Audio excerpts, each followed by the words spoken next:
Hello everyone, my name is Rochelle Innocent and I'm the founder and CEO of Project Purpose. Welcome to our channel.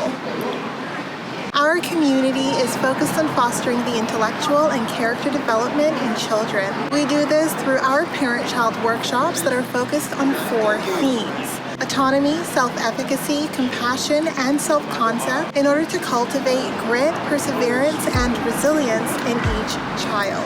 And we are so thrilled to be offering one of the first of its kind digital, virtual, and continuous learning environments, enabling parents and children to connect from all around the world.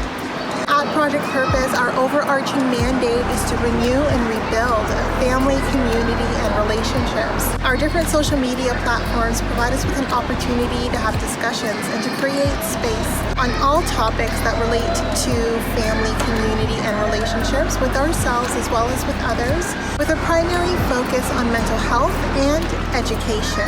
More precisely, the ways that the institutions of mental health and education play a role and have played a role in our societies at large.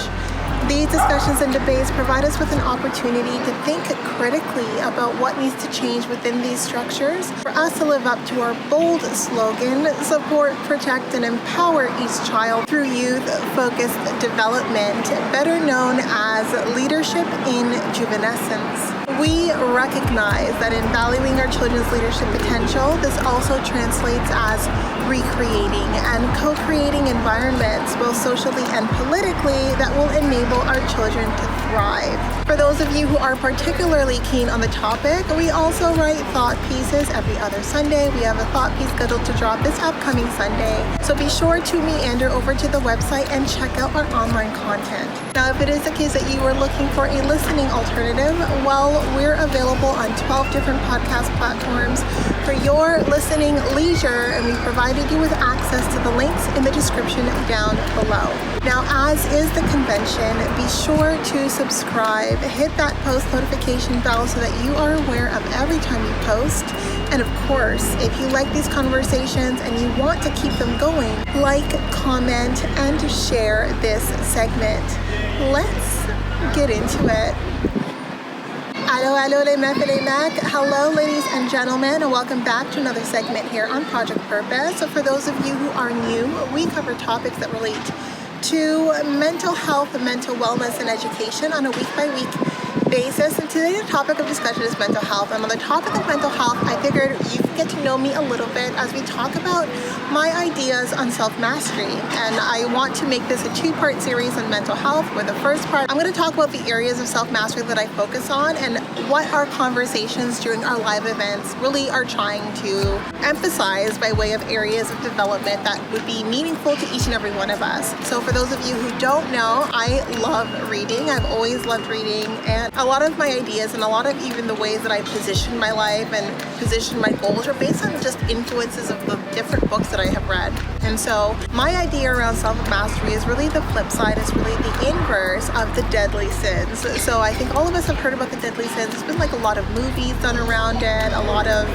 just, I guess, rhetoric around the deadly sins. And in this video, we're going to talk about 3 of the 7 deadly sins, and I'm going to talk about my hot take on it and how focusing on development around these areas has helped me build equilibrium and find my own sense of personal balance. Alright, so let's just jump into, so there are 7 deadly sins in this video. We're going to be talking about gluttony, greed, and sloth in this video, so laziness, and I'm going to talk about my hot take on them and like how my journey towards self-actualization and also like the ways that I build my goals and resolutions really do find its way back to making sure that I'm not immersing myself in any of these behaviors, because I've recognized that regardless of the mystique around some of these behaviors, like they actually don't contribute to your life in a healthy way. And I think for those of you who don't understand really why we're here, I think one of the greatest ways to find meaning in life is to figure out a sense of purpose. And I have found great purpose in focusing on self-actualization by creating self-mastery in the areas that reflect the inverse of these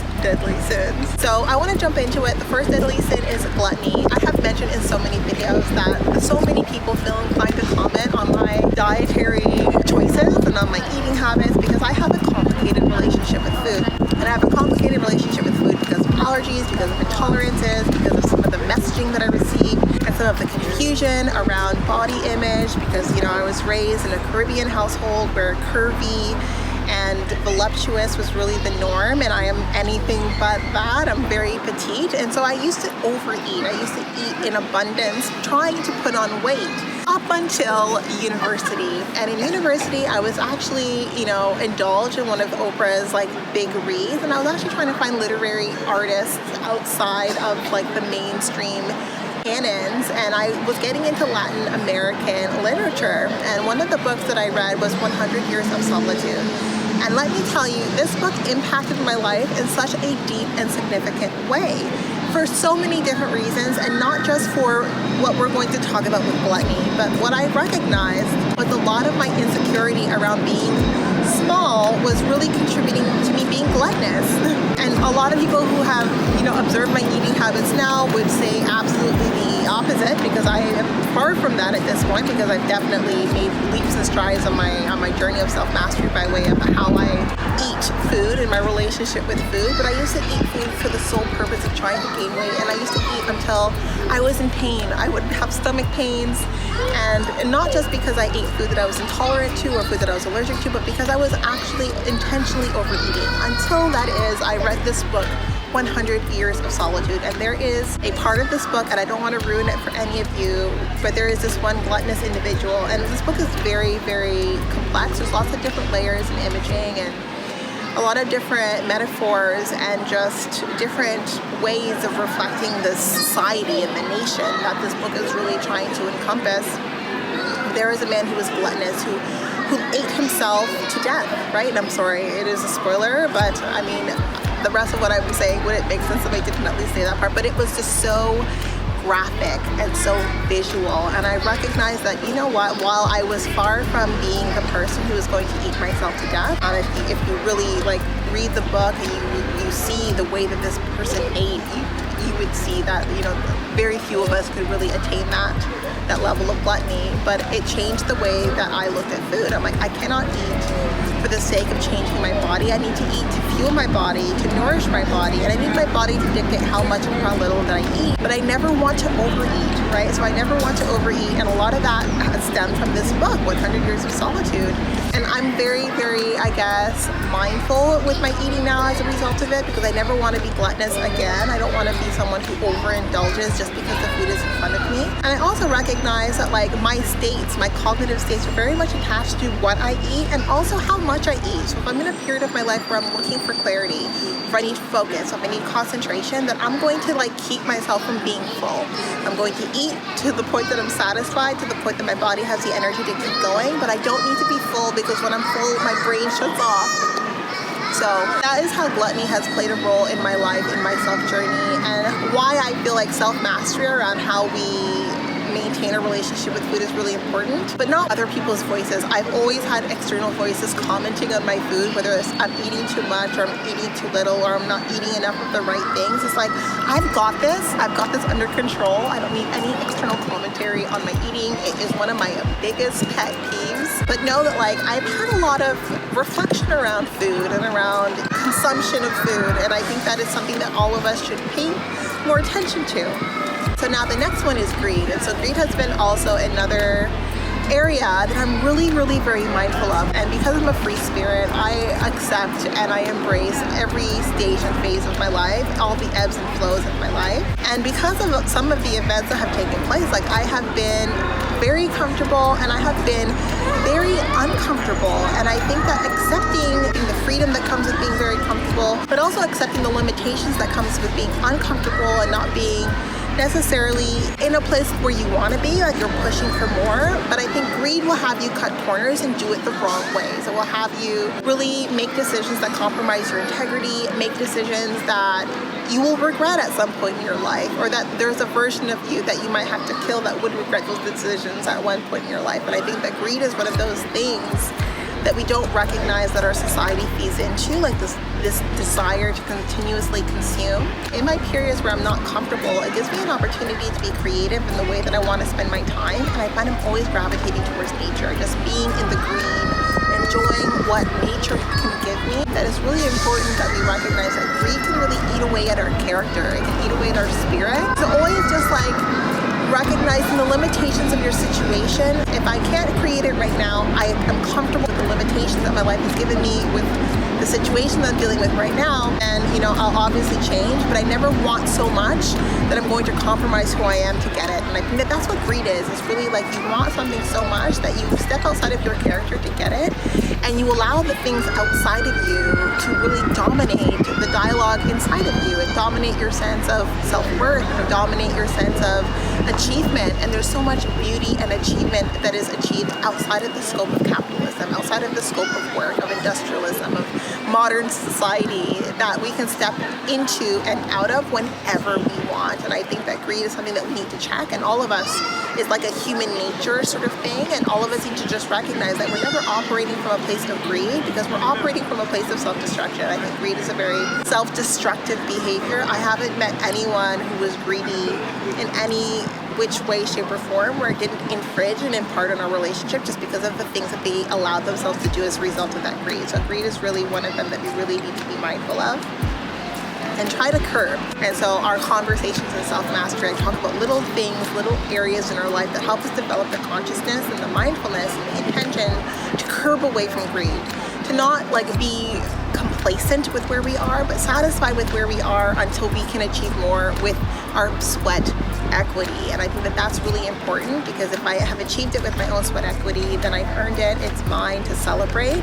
But if my sweat equity hasn't gotten me there, then it's not mine, and I'm not the kind of person who ever would tolerate someone who feels like they can cut corners and cheat and do dirty things in the dark in order to attain things that their sweat equity hasn't earned them.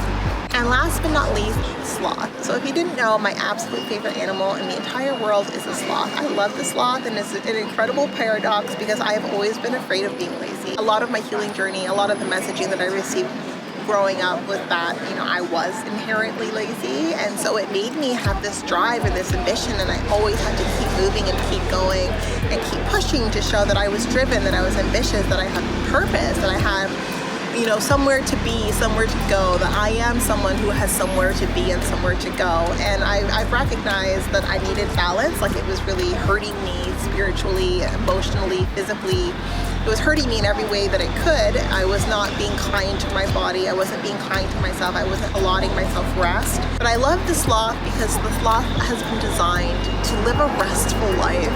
And so I love watching the sloth. I love its slowness, its intentional movements. Like, every movement of the sloth is very intentional, and it reminds me that I can be still, that I can be slow, and it's okay. And it has taught me that productivity isn't in motion. Productivity can be in motion, but it also can be in stillness. It is in both, and it's really helped me curb this need to be fast-paced, but also recognize that like moving at any which pace, as long as you're pushing towards a goal, is not being lazy. But I think throwing in the towel and just watching TV and like not really pushing towards your goals, that is something that scares me. That's not like a reality I've lived. I'm so deeply afraid of being the kind of person who's listless and who doesn't have motivation, doesn't have desires that I'm pushing towards. And I think that it's really very important that if you do feel listless, if you feel like there's nothing you really want to do or nothing you really care to do,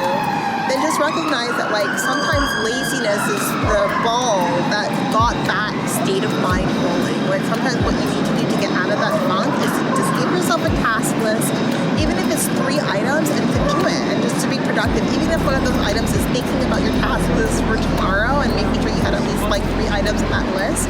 It is so crucial and so important that we always stay mentally activated, mentally engaged, mentally stimulated with the world around us, interacting with all that is there to interact with us, and not just feel this empty void. And I say that, but like, I have to meditate to still my thoughts. Like, I am someone who's perpetually in my head thinking about anything and everything. So laziness is something that I'm so afraid of, but have no reason to be. But I think that it's very important still that I learned to have stillness and not treat stillness as laziness. So I think self-mastery around laziness and even how we conceptualize laziness is super important, and we have conversations on those as well. So that is going to be it for this video. I hope it was interesting and intriguing to you. I think that for me, creating philosophies and lifestyles and goal plans and resolutions around like the inverse of these deadly sins, I think it's fun, I think it's quirky, but I also think it's meaningful. It's created a lot of meaning in my life to just be mindful of these